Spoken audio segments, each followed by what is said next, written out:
उस मरे हुए ऊंट के दुर्गंध युक्त शरीर में वो 4 दिन तक छुपी रही।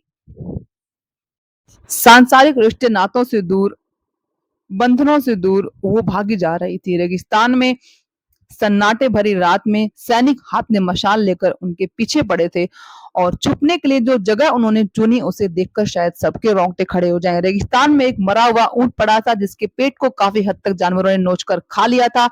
उसी मरे हुए ऊंट के पेट को ही कंदरा समझकर वो उसके अंदर 4 दिन तक छुपकर रही। नमस्कार, आपके अपने सनातनी चैनल श्रुति वेदा में आपका स्वागत है, जहाँ पर मैं आपको सुनाने वाली हूँ सीधे वेदों से, ग्रंथों से सच्ची कहानियां जो आपको एआई नहीं सुना सकता है। और ये कहानी मैं आपके लिए लेकर के आई हूँ सुप्रसिद्ध ग्रंथ श्री भक्तमाल से, जिसको लिखा है श्री नाभादास जी महाराज ने, जिसमें भक्तों की सच्ची कहानियां मैं आपको सुनाऊंगी। और ये कहानी है भगवान कृष्ण के अनन्य भक्त करमेती बाई जी की। मीराबाई जी की तरह वो भी भगवान कृष्ण की अनन्य भक्ति, उनकी जीवन की कथा संक्षिप्त में कुछ इस तरीके से, और ये मैं यूं की यूं भक्तमाल से आपको पढ़कर सुना रही हूँ। पंडित परशुराम जी जयपुर के अंतर्गत खंडेला के शेखावत सरदार के राजपुरोहित थे। इनकी पुत्री करमैती का मन बचपन से ही भगवान में लग गया था। वह बालिका निरंतर श्री कृष्ण का ध्यान तथा नाम जप किया करती थी। कभी कभी वह हा नाथ कहकर क्रंदन करती, कभी कीर्तन करते हुए नाचने लगती, तो कभी हंसते हंसते लोटपोट हो जाती। नन्ही सी बच्ची के भगवत प्रेम को देखकर घर के लोग प्रसन्न हुआ करते थे। करमैती की इच्छा विवाह करने की बिल्कुल भी नहीं थी, परंतु लज्जावश वह कुछ कह नहीं सकी। पिता ने उसका विवाह कर दिया, लेकिन जब ससुराल वाले उसे लेने के लिए आए तब वह व्याकुल हो उठी। तो शरीर श्याम सुंदर का हो चुका था, उसे दूसरों के अधिकार में कैसे दिया जा सकता था। उसने अपने प्रभु से प्रार्थना प्रारंभ की, और जो कातर होकर उन वृंदावन चंद्र को पुकारता है उसे अवश्य ही मार्ग मिल जाता है। करमैती को भी एक उपाय सूझ गया। आधी रात को जब सब लोग सो रहे थे तब वह अकेली बालिका चुपचाप घर से निकल पड़ी और वृंदावन के लिए चल पड़ी। सवेरे घर में करमैती के न मिलने पर हलचल मच गई। परशुराम पंडित जानते थे कि उनकी पुत्री कितनी पवित्र है, किंतु लोक लाज के भय से अपने यजमान राजा के पास गए। राजा ने अपने पुरोहित की सहायता के लिए चारों ओर घुड़सवार भेजे कि वे करमैती को ढूंढ कर लावें।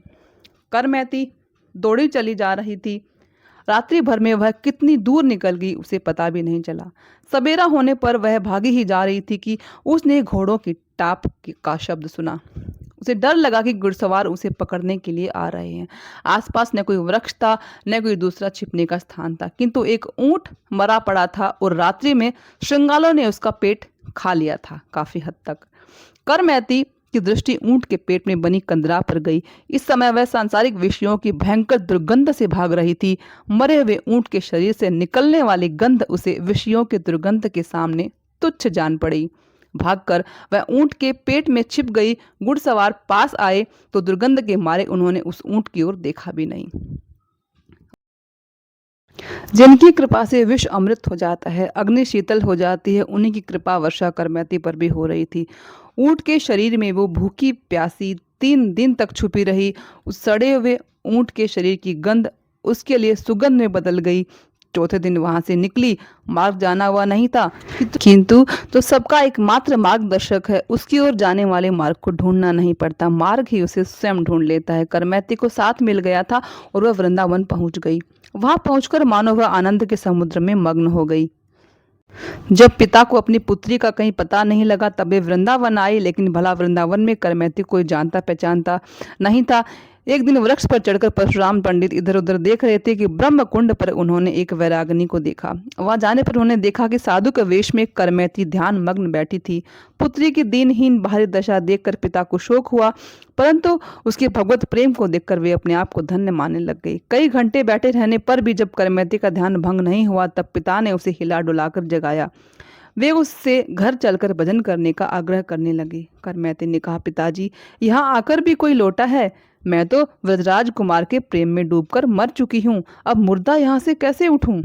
अंततः परशुराम जी उसके भक्तिभाव को देखकर वापस घर लौट गए।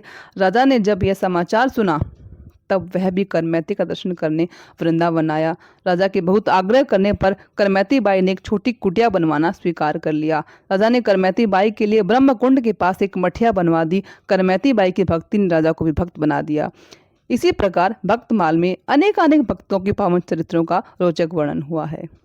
श्री नाभादास जी कहते हैं कि संसार में जितने भी भक्त हैं उन सब का वर्णन करने की सामर्थ्य किसमें है? यह तो वैसे ही असंभव है जैसे चिड़िया सब समुद्र का जल पी लेने का। भक्त जिते भूलोक में कथे कौन पह जाए, समुद्र पान श्रद्धा करे, कहें चिरी पेट समाए। लेकिन फिर भी हम जितने भी भक्तमाल में भक्तों की कथाएं हैं उन सबको श्रवण करेंगे, उन सबको सुनेंगे। सो बने रहिए चैनल पे। और मेरा ये प्रयास आपको अच्छा लगा हो तो कमेंट में जय श्री कृष्णा लिखें। मिलते हैं नेक्स्ट वीडियो में। जय श्री कृष्णा।